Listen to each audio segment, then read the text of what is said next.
Target 2026 বিকেলে বঙ্গ বিজেপির গুরুত্বপূর্ণ একটি বৈঠক রয়েছে। কলকাতায় আসছেন বিজেপির নির্বাচন কমিটির প্রধান ভূপেন্দ্র যাদব ও বিপ্লব দেব। সল্টলেকে বৈঠক রয়েছে বিকেলে। বৈঠকে থাকবেন বিরোধী দলনেতা শুভেন্দু অধিকারীও। বৈঠকে থাকবেন সুকান্ত মজুমদার, সুনীল বনসাল। কমলাক্ষ ভট্টাচার্য প্রতিনিধি টেলিফোন লাইনে রয়েছেন। কমলাক্ষ, এই বৈঠক সম্পর্কে আর কি তথ্য উঠে আসছে? দেখো, অত্যন্ত গুরুত্বপূর্ণ বৈঠক।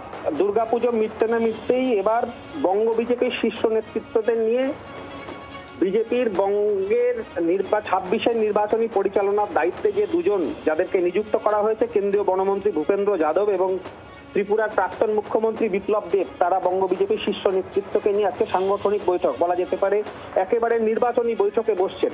মূলত কেন্দ্রীয় বনমন্ত্রী ভূপেন্দ্র যাদব এবং ত্রিপুরার প্রাক্তন মুখ্যমন্ত্রী বিপ্লব দেবকে 26-এর নির্বাচনে বাংলার যে দায়িত্ব দেওয়া হয়েছে তার পেছনে রয়েছে বিজেপির বিশেষ কৌশল। তার কারণ নির্বাচনী রাজনীতিতে ভূপেন্দ্র এবং বিপ্লব দেবের যে ট্র্যাক রেকর্ড রয়েছে সেটা অত্যন্ত সফল বলে মনে করেছে বিজেপি।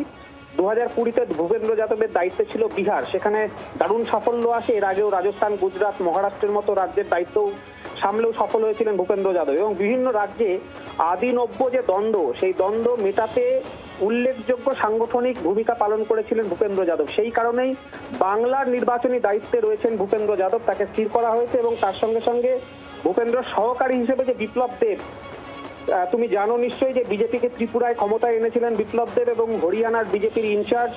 দিল্লিতে নির্বাচনী জয়ে বিপ্লব দেবের একটা বড় ভূমিকা। এই সমস্ত অর্থাৎ এই বৈঠক অত্যন্ত গুরুত্বপূর্ণ। অবশ্যই বৈঠকের দিকে নজর থাকছে। আপাতত ধন্যবাদ তোমাকে। বাংলার আওয়াজ, বাঙালির আবেগ, জি 24 ঘন্টা।